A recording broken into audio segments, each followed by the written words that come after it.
Good day or good evening, good afternoon kung anong oras na kayo dyan sa inyong pakikinig. Dito sa amin ay alas 4 ng hapon at naway ah, kahit ano namang oras na tayo ay nagkakasama at ang Panginoon at lalo ng kanyang salita na darating sa inyo ay ah, walang oras na kinikilala, kundi pagpapala ang dadalhin sa atin. At tayo muna ay manalangin upang tayo pagpapalain ng Panginoon. Ama naming makapangyarihang Diyos, nagpupuri at nagpapasalamat kami sa inyong ah, kapangyarihan, sa inyong biyaya, sa inyong katapatan, sa mga bagay na kami ay nabubuhay dahil sa inyong mga biyaya. Ito pa rin ninyo ang inyong mga pangako sa pamagitan ng iyong salita na kami inyong biyayaan ng inyong salita sa pamamagitan ng pangangaral nito sa hapong ito. Dalhin nyo kami sa maayos na pandinig at sa unawa upang ang layunin nito'y susunod kami. Kami sa pamamagitan ng aming tungkulin ay gagawin ang inyong mga kalooban. Samahan nyo kami sa bawat katotohanan at bawat mga salita na aming pakinggan at pag-aralan at bulay-bulayin at naway ang mga ito ay tunay ngang biyaya mula sa inyo. Sa pamamagitan ni Kristo Jesus. Amen. Ang ating mensahe mga kapatid ay magsisimula na naman tayo sa bagong kabanata o bagong kapitulo. At yan ay sa 1 Juan, sa 1 John. Tinapos na natin ang 4 na kapitulo. At tayo na ngayon ay sa pang 20 mensahe. Marami-rami na rin. The 20th message we have in 1 John. And the last message we have was about ang kaalaman at pagtitiwala sa pag-ibig ng Diyos sa atin. Naway, na unawaan niyo ng maayos yan. Na tayo dapat may kaalaman at sa kaalamang yan ng pag-ibig tayo nagtitiwala. At meron tayong mga tanda na tayo may alam at may pagtitiwala at may mga mangyayari sa ganung kaalaman at pagtitiwala ng kanyang pag-ibig. Ngayon din ay maraming bagay tungkol sa pag-ibig ang ating pag-usapan. Ngunit ang ating mensahe ay mga tanda ng pagkasilang na muli. Ito ang unang pahayag ni Juan sa kanyang Kabanata 5. So in chapter 5, na ngayon ng 1 John, yan ang ating pag-usapan. Babasahin natin ang chapter 5, 1 to 5. Ito ang sinasabi sa, babasahin natin ngayon sa English. At sa ating pagpapatuloy, doon tayo sa Tagalog. Whosoever believeth that Jesus is the Christ is born of God, and everyone that loveth him that begat loveth him also that is begotten of him. By this we know that we love the children of God when we love God and keep His commandments. For this is the love of God, that we keep His commandments. And His commandments are not grievous. For whosoever or whatsoever is born of God overcometh the world. This is the victory that overcometh the world, even our faith. Who is he that overcometh the world? But he that believeth that Jesus is the Son of God. That is all for our scripture that we are going to study, to expose, because our messages in the book of 1 John are all expositions. We have been doing so much on topical. Marami tayong ginagawa sa topical. Kuha tayo ng isang topic at pag-aralan natin sa iba't ibang bahagi ng kasulatan. Ngunit na sa 1 Juan o sa mga aklat ng pagpapahayag o exposition ay naroon tayo nakatutok sa kasulatan na yun, kaya ng First John. At sa kasulatan yan ating ipinapalawak, pinapahayag ang kahulugan. At yun ang ating ginagawa dito sa unang Juan. Tingnan natin ang mga tanda ng pagkasilang na muli. Ano bang pagkasilang na muli? Or pangalawang kapanganakan. Naway hindi bago yan sa inyo. Bagong kapanganakan o muling kapanganakan o pangalawang kapanganakan. Yan sa English ay born again. Ang Biblia nagsasabi na tayo nga na namatay dahil sa kasalanan ay bubuhayin ng Diyos sa kanyang kapangyarihan at ipanganak na muli. Ang ating espiritu, ibig sabihin hindi ang ating katawan. Ang ating espiritu ay namatay, ang ating pakikisama sa Diyos sa pamamagitan ng espiritu. Ang ating espiritu, yan naman ang nakikisama sa espiritu ng Diyos. Namatay. Wala tayong espiritual na pamumuhay. Ang kasalanan ay patay. Meron siyang kaluluwa, pero wala siyang espiritu. Kaya tatlo yan eh. Kaya katawan, kaluluwa at espiritu. Patay ang espiritu. At binubuhay yan. Kaya muling kapanganakan. Sa pamamagitan ng ano? Sa pamamagitan ng salita ng Ebanghelyo. Ang mensahe ng salita ng Ebanghelyo kapag ipahayag, yan ay tawag ng Ebanghelyo ng pagsampalataya. Nung tatawagin tayo, hindi pa tayo sumampalataya, tawag pa lang ng Ebanghelyo. Diba, nag-aaral tayo ng Ebanghelyo, nangangaral lang isang mangangaral, isang preacher, nagtuturo, at narinig ng tao na yan ay kinikilala na ng Diyos na maging kanya. Hindi naman lahat. May kinilala lang na ng Diyos, may pinili ng Diyos na didinig. At ang iba'y makarinig, hindi sila mabuhay. Yung kinilala na ng Diyos, sila yung karinig, narinig nila ang mensahe, sila ay nabuhay. Pagkatapos niyan, sila ay sasampalataya. So, ang kanilang unang gawin, sila ay mabuhay. Hindi yan ginawa nila, gawa ng Diyos. Ang pagkabuhay na muli, hindi mo gawa. Hindi ka nabuhay na muli sa iyong pagpasya o desisyon. You are not born again by your decision. It's the decision of God. Desisyon ng Diyos. Pasya ng Diyos na buhayin ka muli mula sa kamatayan. At yun ay sa pamamagitan ng kanyang makapangyarihang salita, tawag ng kanyang salita. Si Lazarus, nung patay, paano siya nabuhay? Meron ba siyang itinulong kay Jesus? Hindi. Naroon siya sa libingan at tinawag siya ni Jesus, Lazarus, bangon. Ang nagbuhay kay Lazarus, ang salita. Ganon din. Pag namatay na tayo sa pamamagitan ng kasalanan ng ating relasyon ay wala na, binubuhay tayo sa tawag ng Ebanghelyo. At matapos natin marinig ang tawag, binubuhay tayo na ngayon ay sasampalataya. Ganon. Kaya ito ang ating mensahe. Ano ang mga tanda na nangyari sa iyo yung pagkasilang na muli? Na ikaw ay ipinanganak ng Diyos sa kanyang kapangyarihan. Yan ang sinabi ng Juan 1:13. Sa Juan 1:13 ay isinabi ni Jesus na ang mga ipinanganak ay hindi dahil sa laman o dahil sa tao, sabihin yung sexual na pagsasama, hindi sa tao, hindi sa laman o tao, hindi rin.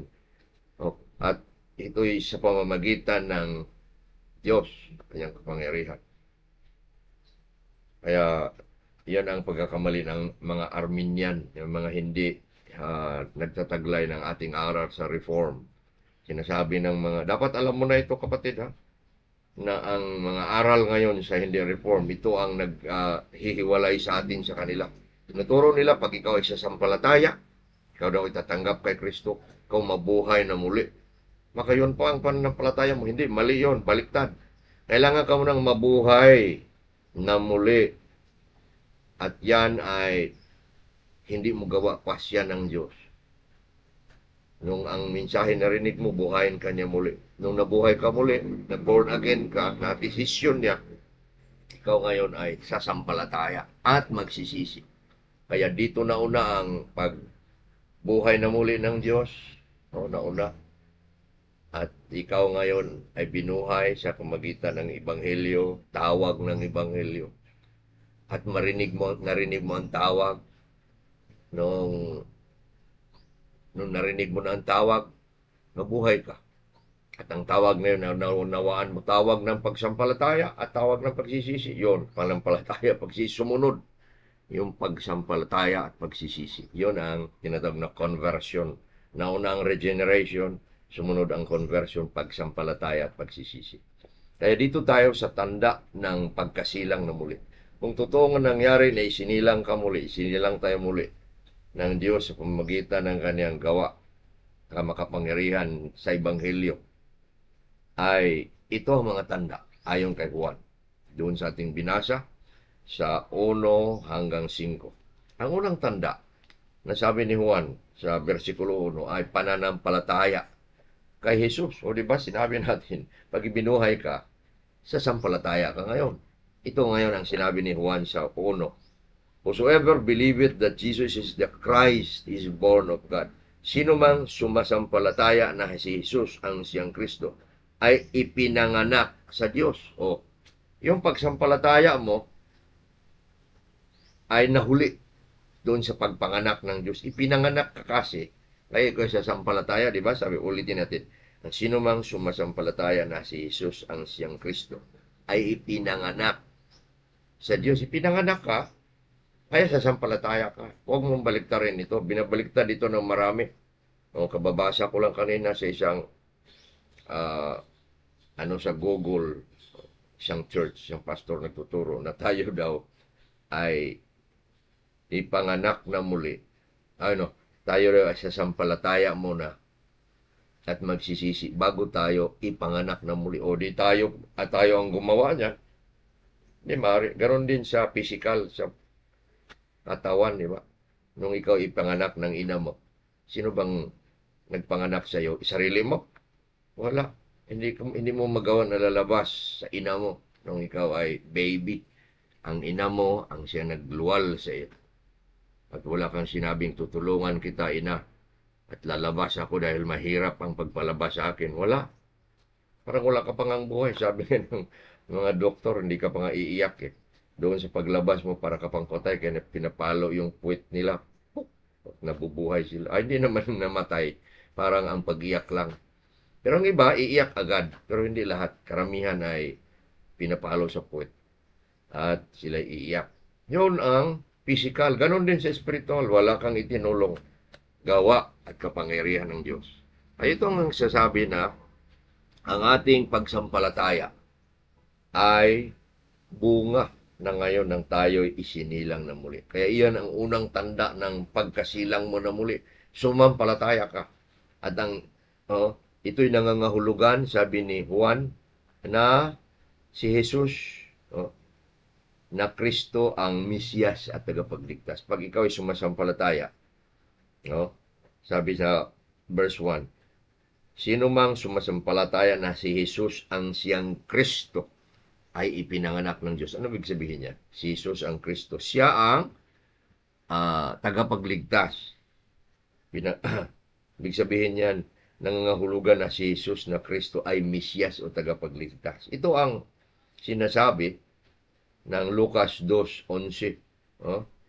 Sapagkat ipinanganak sa inyo ngayon sa lungsod ni David ang isang tagapagligtas, tinan mo, na si Kristo ang Panginoon. Di ba? Kristo, tagapagligtas. Pag sumampalataya ka kay Kristo, ibig sabihin sumampalataya ka na tagapagligtas. Mesiyas. Yan naman ang inangkin ni Pedro sa harapan ni Jesus nung tinanong sila kung sino ba ako ayon sa mga tao. At sinabi nilang ganito. Ngunit kayo, ano sabi niyo tungkol sa akin? Ikaw Sabi ni Pedro, ang Kristo, ang anak ng Diyos. Ikaw ang tagapagligtas. Ikaw ang Mesyas. At tayo sumampalataya sa Kanya. Ang pagiging Mesyas na tagapagligtas. Sumampalataya tayo sa ginawa niya sa atin. Sa Kanya at sa ginawa niya sa atin. Pananampalataya. Ang una, tanda. Mayroon kang pananampalataya. Hindi yan mula sa atin, no? Ang pananampalataya ay bunga o resulta ng buhay o muling kapanganakan at hindi baliktad. Ulitin natin, ang pananampalataya ay bunga, resulta ng buhay na o muling kapanganakan. Binuhay mo na tayo at tayo sumampalataya. Yan ang sabi ng Biblia. Hindi yan sabi-sabi natin o sabi ng confession ng 1689. Hindi. Kundi yan ang sabi ng 1 John 5:1. Sino mang sumasampalataya na si Jesus ang siyang Kristo, ipinanganak sa Diyos. Hindi maaring sasampalataya ang mga hindi ipinanganak. Hindi maaring sasampalataya ang hindi ipanganak. Ang mga ipanganak lang ang silang sasampalataya. Yun ang mga magiging pinili ng Diyos. Kaya maaaring marami diyan na sumasama-sama, hindi pala sila ipinanganak na muli. Hindi sila mga kinilala na ng Diyos ng una. Kaya kailangan muna tayong ipanganak upang tayo sasampalataya. Pangalawang tanda ng tinatawag na pagkasilang na muli natin. Itong pag-ibig sa Ama. Itong pag-ibig ng Diyos. Pag-ibig sa Diyos. Pag-ibig sa Diyos. Dalawa ito Ang pag-ibig sa Ama at ang pag-ibig sa Anak. Yung verse 1 pa rin, tingnan ninyo. At ang bawat isa na umiibig, yun ang Kristiyano, sa Kanya na pinagmulan ng kapanganakan, yun ang Ama, pinagmulan ng kapanganakan, ay umiibig din naman sa Kanya na ipinanganak sa Kanya. Yung nagbigay ng kapanganakan ang Ama, at yun namang ipinanganak, ayun ang anak, si Jesus. Pag tayo ay ipinanganak na muli, ibigin natin ang Ama, at ibigin din natin ang anak. Sila naman ay isa. Isa sila. Pero dalawang persona, yan ang mahirap na doktrina na unawain natin sa pamagitan ng pananampalataya. Merong Ama, meron ding anak. Sila ay nag-iisa. Ngunit merong Ama, merong anak. Yan ang sinabi. Ang Ama ay umibig sa anak. Ang anak ay inibig ang Ama. Sa pamamagitan ng pag-ibig ng Ama, inibig niya ang Ama. Kaya halimbawa yung Ama sa pag-ibig at inibig niya ang anak. Sabi niya, iniibig ko kayo, sabi ni Jesus, sa pamamagitan ng pag-ibig ng Ama sa akin. So, modelo ang Ama na umiibig sa anak, ang anak naman umiibig sa atin sa pamamagitan ng pag-ibig ng Ama. So, hindi gumagawa ang anak sa kanyang sarili. Ibig sabihin, isa sila ng pag-ibig sa atin. Kaya tayo na sumampalataya, dahil tayo binuhay, tayo ngayon ay umiibig. Pag-ibig sa Ama. Ipinanganak na tayo kapag iniibig natin ang Ama. Siya ang pag-ibig. Siya ay pag-ibig. Kaya tayo ay umiibig sa Kanya. Umiibig tayo sa Kanya, hindi dahil alam nating umibig. Siya ang umibig sa atin, sabi ng 1 Juan 4:9. Pag-ibig ay siya na umibig sa atin. Nung tayo inibig niya, nabuhay tayo muli. Binuhos niya kanyang pag-ibig. Kaya umiibig tayo sa Kanya. Ang pagkasilang natin na muli, binigyan tayo ng Kanyang pag-ibig. Una, inibig niya tayo. Naranasan natin ang pag-ibig. Pangalawa, tayo ay binuhusan ng pag-ibig sa pamagitan ng Espiritu ng Diyos. Roma 5:5. Mula sa Kanya ang pag-ibig. Siya ay pag-ibig at mula sa Kanya ang pag-ibig. At inibig natin ng Ama kapag sinusunod natin ang Kanyang kautusan. Yan ang sinabi ng verse 3. At verse 2 at verse 3. Tingnan mo. Sa pamamagitan nito, nangalalaman natin na iniibig natin ng anak ng Diyos kapag iniibig natin ng Diyos at nagsisitupad tayo ng Kanyang kautusan. Iniibig natin ang Ama, tingnan nyo, kapag sinusunod natin ang kanyang kautusan. Yan ang sinabi sa 3. 5:3, tingnan ninyo. Sapagkat ito ang pag-ibig sa Diyos. Pag-ibig sa Diyos. Na magsisitupad tayo ng kanyang kautusan. Yun. Umibig tayo sa Diyos. Tayo binuhay na muli. Tinutupad natin ang kanyang kautusan. At sabi ng Biblia, ang kanyang kautusan naman ay hindi mabibigat. His commandments, as the King James Version says, are not grievous. Hindi mabibigat. Yan ang hila natin sa paglagay natin ng kanyang pumatok. Kaya sabi niya,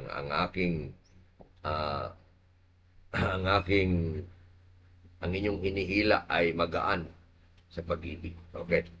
Yan ang pangalawa nating tanda, pag-ibig sa Ama at pag-ibig sa anak. Pinanganak tayo muli ng iniibig natin ng Ama. At ang Ama, ang pag-ibig sa Ama ay pagsunod sa kanyang kautusan. Ganon din kay Jesus. Pag-ibig sa Ama at pag-ibig kay Jesus, susunod tayo sa kautusan ng Ama at susunod tayo sa kautusan ni Jesus. Isa lang man ang kanilang kautusan. Nag-iisa sila. Sabi ng Juan 10:30, ako at ang Ama ay isa. Ngunit iniibig natin sila. Ipinanganak na rin tayo kapag iniibig natin ang Panginoong Jesus Kristo, ang anak. Anong sabi sa 1 Juan 1? Ono lang yan. 5:1. Ang bawat isa na umiibig sa kanya na pinagmulan ng kapanganakan ay umiibig din naman sa kanya na ipinanganak sa kanya. Sinong ipinanganak sa kanya? Ang anak, si Jesus. Iniibig natin ang Ama. At nung pumarito ang Ama ng anak, iniibig niya tayo, iniibig natin si Kristo na iniibig ng anak, ng Ama. Sabi niya, kung pag iniibig natin si Kristo, iniibig na rin natin ang Ama. Nag-iisa sila. Hindi natin hihiwalahin. Iniibig natin ang Diyos magitan ng anak at ang Ama. Kaya sabi ni Jesus, pag nakita ninyo ako, nakita na ninyo ang Ama. Pag inibig ninyo ako, inibig ninyo ang Ama. Nag-iisa. Ganon ang misteryo ng Trinidad. Ngayon, iniibig natin, ito, nalalaman natin ang pag-ibig ng Ama dahil sa kanyang pag-ibig. Paano natin inibig ang Ama? Inibig niya tayo. Inibig niya tayo sa pamagitan ng pagtupad ng Ama sa kanya. Pagtulad ng Ama sa kanya. Tinularan ni Jesus ang Ama. At sabi niya, ibigin ninyo ako, ay iniibig ko kayo. Sabi ni Jesus, iniibig ko kayo ang kanyang mga alagad. At iniibig ninyo ako sa pamamagitan ng pag-ibig ko dahil iniibig ko ang Ama. Ganon. Iniibig natin si Kristo nang tayo'y sumampalataya sa Kanya. Ganon. Kaya, ano ang pangalawang tanda ng pagkasilang na muli pag-ibig? Ikaw ay born again, sinilang na muli. Ako ay born again kapag ako ay umiibig una sa Ama, kasama ang kanyang anak. Ang anak ay nagpapakita ng pag-ibig ng Ama. Pag inibig natin si Kristo, inibig rin natin ng Ama. Hindi natin nakikita. Noong una nakita nila si Kristo, hindi rin nakita ang Ama. Pag iniibig nila o nakikita nila si Kristo, nakikita na nila ang Ama at iniibig na rin nila ang Ama. Ganon din tayo. Bagaman tayo ngayon hindi natin nakikita ang Ama, ni si Kristo hindi natin nakikita. Nang iibigin natin si Kristo, na iibig na rin natin ang Ama. At natupad natin ang utos dito. Pag-ibig. Kaya sabihin natin palagi sa ating paggising, sa ating pagtulog, sa ating panalangin. Mahal kita, Panginoon. I love you, Lord. I love you, Lord. Diba? Mga nagmamahalan, mga asawa. I love you, dear. I love you, honey. Sinasabi para tayo lalago sa pag-ibig. Yung anak, sabihin, I love you. Yung mga anak ko maliliit pa, sabihan ko sila araw-araw, I love you. Ang asawa ko, I love you. Tayo lalago sa pag-ibig, sa pagsasabi. Hindi lang pagsasabi, doon sa puso. Tayo umiibig at sinasabi. Pangatlo na tanda ng ating pagkasilang na muli. Tayo sinilang na muli kapag umiibig din tayo sa mga anak ng Diyos. Sino bang mga anak ng Diyos? Yung ating mga kapatid. Yung mga isinilang din na muli sa pamamagitan ng Ebanghelyo. Yung ating mga tinuruan sa Ebanghelyo. Paano ba sila na sumampalataya? Ang iba nagturo sa kanila, tayo naman nagturo sa kanila. Dinala natin ang Ebanghelyo. Sumampalataya rin sila. Kaya sabi ni Jesus, nung nananalangin siya sa kanyang mga alagad, dadalangin ko rin ang mga sasampalataya dahil sa kanila. Di ba? Dadami sila. Tayo rin ay dadami. Ngunit lahat ng mga anak ng Diyos na binuhay rin niya, tayo ay kailangang iibigin sila. Lalo na sa church natin. Ilan ba kayo dyan? Ilan ba tayo sa church? 10 na? Or 20 or 100? May utos ng Diyos sa atin mag-ibigan. Ang kanyang pag-ibig ay inibig tayo sa pag-ibig ng Ama.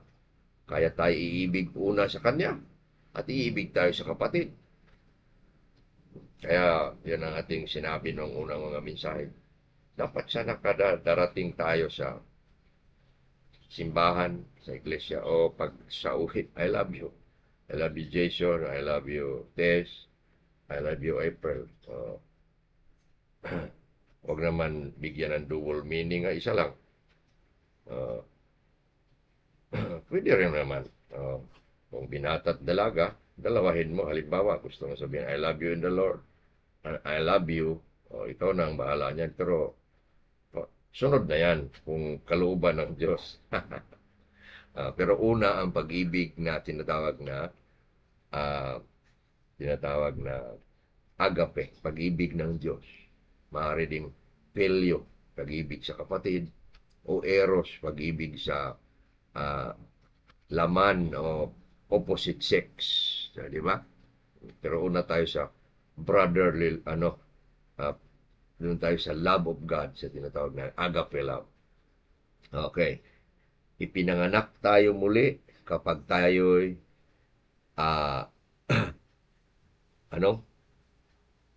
kapag tayo'y pangatlo na tayo, di ba? Pinanganak tayo muli kapag tayo umiibig, pangalawa. Pangatlo, pinanganak tayo muli kapag sinusunod natin ang kaniyang kautusan. At ang kaniyang kautusan ay ang iibig din sa kanya.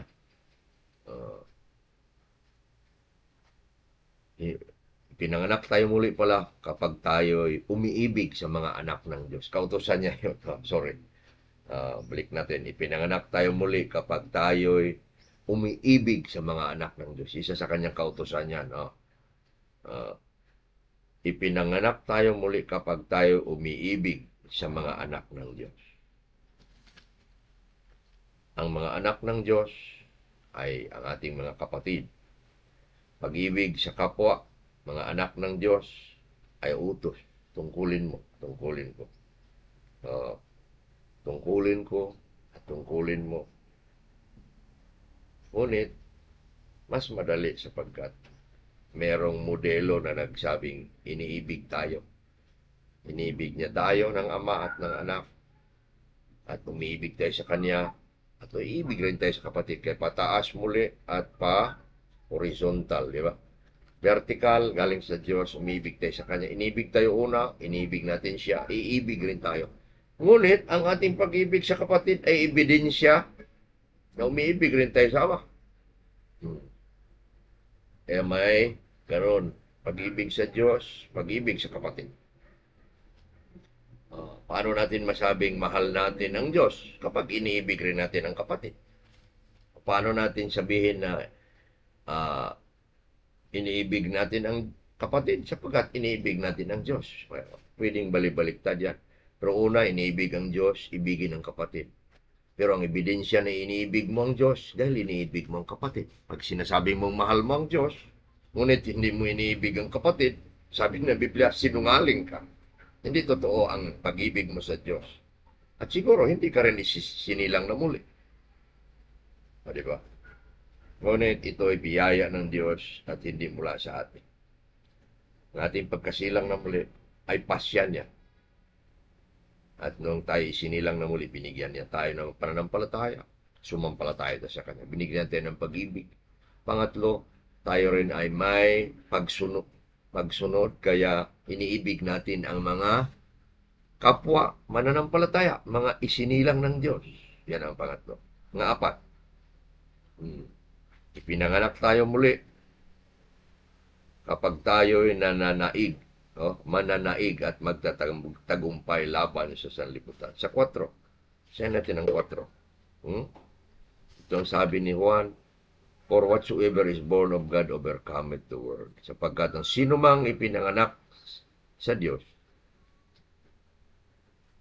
ay ipinanganak sa Diyos ay dumadaig o nananaig sa sanlibutan. At ito ang pananagumpay na dumadaig sa sanlibutan, sa makatuwid bagay ang ating pananampalataya.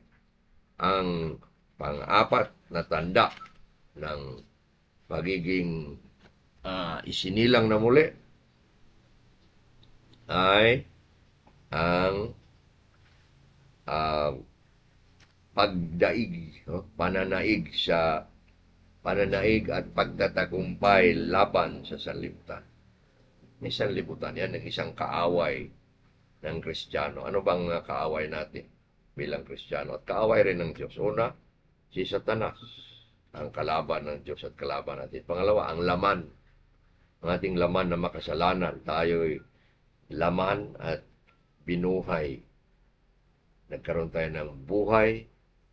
Ang laman, yun yung makasalanang pamumuhay. Tayo'y laman pa rin tayo. Ibig sabihin yung laman naman, yung makasasalang pamumuhay, makasasalanang isip. Yan ang pangalawang kalaban. At ang pangatlo ay ang sanlibutan.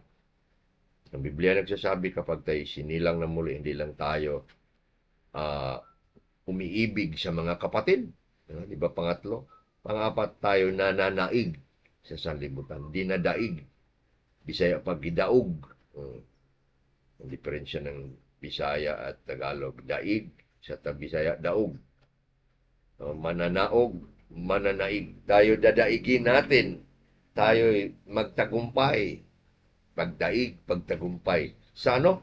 Sanlibutan. Yung sanlibutan, sabi ni Pablo, ay huwag tayong umayon.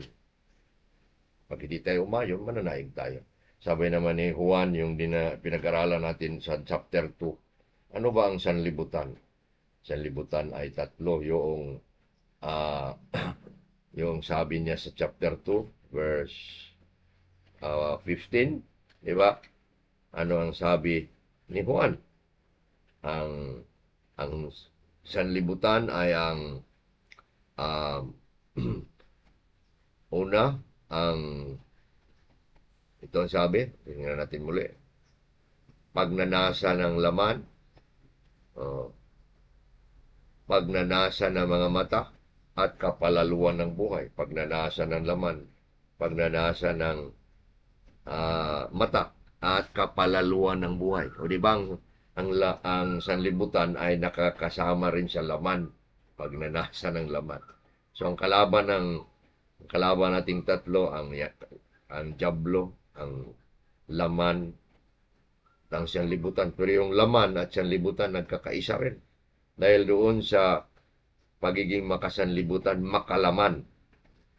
Yan ang dadaigin ng anak ng Diyos. Sapagkat isinilang siya ng Diyos, siya'y mananaig. Daigin niya at tagumpayin niya. Magtagumpay siya sa sanlibutan. Yun ang sabi ng chapter 5, basahin natin ulit, verse 4. Sapagkat ang sinumang ipinanganak sa Diyos ay dumadaig o nananaig. Ano bang tama na Tagalog sa akin ay nananaig o mananaig. Hindi pa naman. Sa sanlibutan. Anong pagtatagumpay na mananaig sa sanlibutan? Ang pananampalataya. Kaya ang paraan na tayo mananaig, dumadaig sa sanlibutan, ay ang pananampalataya. tayo dumadaig sa sanlibutan sa pamamagitan ng pananampalataya. Ang pagdadaig at pagtatagumpay natin sa sanlibutan bilang mga ipinanganak na muli ng Diyos ay sa pamamagitan ng pananampalataya. Ano pala itong pananampalataya? Nung tayo ay binuhay na muli, sumampalataya tayo kay Kristo. Hindi atin yun, hindi mula sa atin. Kasama yon sa biyaya ng tawag. Ang pananampalataya rin ay dumating. Roma 10:17. Ang sa pamamagitan ng salita ay dumating ang pananampalataya. Dumating, wala sa atin. Faith cometh by hearing. Sa salitang cometh, faith cometh, ang pananampalataya ay dumating. Hindi mula sa atin. Yun ay pananampalataya ni Kristo. Baka hindi mo alam yan. Baka nag-iisip ka pa rin ng pananampalataya mula sa iyo. Hindi. Ang pananampalataya, kapatid, ay mula sa Diyos, mula kay Kristo. Tinatawag pa nga niya yan na pananampalataya ng anak ng Diyos. Galatia 2:20. Sabi ni Pablo, ako'y nabubuhay sa pananampalataya ng anak ng Diyos. Di ba? Kaya ang ating pagdaig sa sanlibutan ay sa pamamagitan ng pananampalataya. Ang pananampalataya naman ay pinagkatiwala sa atin upang sundin siya. Ang pagsunod natin upang tayo mananaig, susunod ng susunod, anumang utos, anumang paraan ng pananampalataya. Ang pananampalataya, sabi ng Biblia, ay isang takip, isang, sabi ng Episo. Anong sabi ginamit ni Pablo sa Episo? Ang Episo 6, 16, kalasag. Kalasag ng pananampalataya. Kalasag. Mayroon tayong kalasag. Pinapana tayo ng aapoy na mga arrow. Mga ano ba yan? We are being harassed or pinapana tayo ng diablo sa kanyang mga araw na umaapoy, mga pana. At ang kalasag ng pananampalataya, yun ang pagsunod natin sa pananampalataya, nating pagsampalataya sa Diyos na pinagtitibay sa salita. Kaya itong salita ng Diyos ang ating pananampalataya pinapalakas. At paano? Sa pagsunod nito. Pagsunod sa pananampalataya. Yan ang Roma 1:5. Yung ebanghelyo nating sinampalatayanan ay utos. Utos na pagsampalataya, sumampalataya tayo. Pagsunod. Ang pagsampalataya ay pagsunod sa tawag ng pagsampalataya. Mismo tayo, noong tayo tinawag na sumampalataya, sumunod tayo. Kaya ang ating pagsunod ay pananampalataya yan. Sa pamagitan ng pananampalataya, susunod ng susunod. At doon tayo nagtatagumpay sa pamamagitan ng pananampalataya. We overcome by faith. Sabi ni Juan, sino ba ang nagtatagumpay? Ang mga sumampalataya. Sa 5. Sino? Sa 5. Sa 1 Juan 5:5. Sino sila o ni sino siya na dumadaig sa sanlibutan kundi siya na sumampalataya na si Jesus ay siyang anak ng Diyos. Ang pananampalataya ay siya rin mag-iingat sa atin na sa ating minamanang pag-asa. Sabi ni Pedro sa Pedro 1:5, ang ating mana na pag-asa ng langit ay iniingatan sa pananampalataya. Yung pananampalataya natin, ang ating pagkilala sa Diyos, ibig sa Diyos, pananampalataya, ang ating panalangin, pananampalataya, yan, gawa ng pananampalataya. Ang ating pag-aaral ng Biblia, ang ating pagsunod, ang ating pag-ibig sa kapatid, yan lahat ay gawa ng pananampalataya. Nagsasama ang pananampalataya, pag-ibig at pag-asa. Naroon, parang isang showcase. Pananampalataya mo na, tapos binigyan tayo ng pag-ibig. Yun ay pag-ibig, pananampalataya, nagsasama-sama yan. Ngunit ang pananampalataya talaga ang gumagalaw doon sa pag-ibig. Yan ang sabi ng Galatia 6:7, 6:5. Pananampalataya na gumagalaw ng pag-ibig. Paano ka magsasabing may pag-ibig ka? Ang may pananampalataya ka dahil may pag-ibig. Kaya ang pag-ibig kasi ang nagsasabing ako'y may pananampalataya kaya ako ay may ibig. Ganon din. Pero ang ating pinag-aralan dito, buhay. Tayo binuhay na muli. Kaya una, ako ay sumampalataya kay Kristo. Kaya ako ay binuhay na muli. Pangalawa, ang pangalawang tanda na ikaw ay binuhay na muli o ipinanganak na muli, ikaw ay may pag-ibig sa Ama at sa Anak.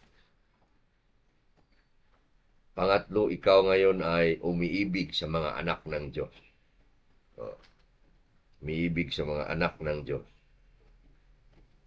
Pang-apat, ikaw ay ipinanganak na muli sapagkat ikaw ay nagtatagumpay laban sa sanlibutan. Yan ang tanda ng pagiging mga isinilang na muli. Pinag-aralan natin isang beses yan noon. Ngunit ito ngayon, signs of being born again, mga tanda ng mga taong ipinanganak na muli. Tayo ay sumampalataya kay Kristo bilang tagapagligtas. Tayo ay may pag-ibig sa Diyos, sa Ama at sa Anak. At tayo ay pangatlo, may pag-ibig sa mga anak ng Diyos. Pangatlo, tayo ay may pananaig sa sanlibutan sa pamamagitan ng pananampalataya. Naway, ang salitang ito ay tunay ng magpapalakas sa inyong puso, sa inyong buhay, sa ating buhay. At ating application talagang mag-ibigan tayo. Ating ipakita ang ating pag-ibigan na buhay ang ating pananampalataya. Sapagkat kung magsasabi tayong may pananampalataya tayo sa Diyos, hindi naman tayo nag-iibigan, tayo sinungaling. Hindi totoo ang ating pagsampalataya. Ganun pa rin. Pagdating sa church, I love you, sister. I love you, brother. Pero pag-alis, I love you, brother. I love you, sister. Tayo manalangin. Purihin ka, Ama naming Diyos, sa inyong salita, sa inyong kapangyarihan, sa inyong mga tanda sa amin na ipinanganak kami muli. Tulungan niyo kaming kilalanin ito at isagawa ito. Magkikita sa amin. Kami mga tao na inyong ipinanganak. Kaya kami may pag-ibig sa Ama at sa aming Panginoon Jesucristo. Kami ay mga taong hindi lang umiibig. Ipinanganak kami sapagkat mayroon kaming pananampalataya kay Kristo at may pag-ibig sa mga kapatid. Kami naman ay magtatagumpay, mananaig laban sa sanlibutan. Tulungan niyo kami na tunay ngang maranasan namin ang mga ito sa pangalan ni Kristo Jesus. Amen. Salamat mga kapatid. Naway, ang biyaya ng Diyos sa kanyang salita ay sumas sa inyo ng marami. Hanggang sa sunod nating pakikinig.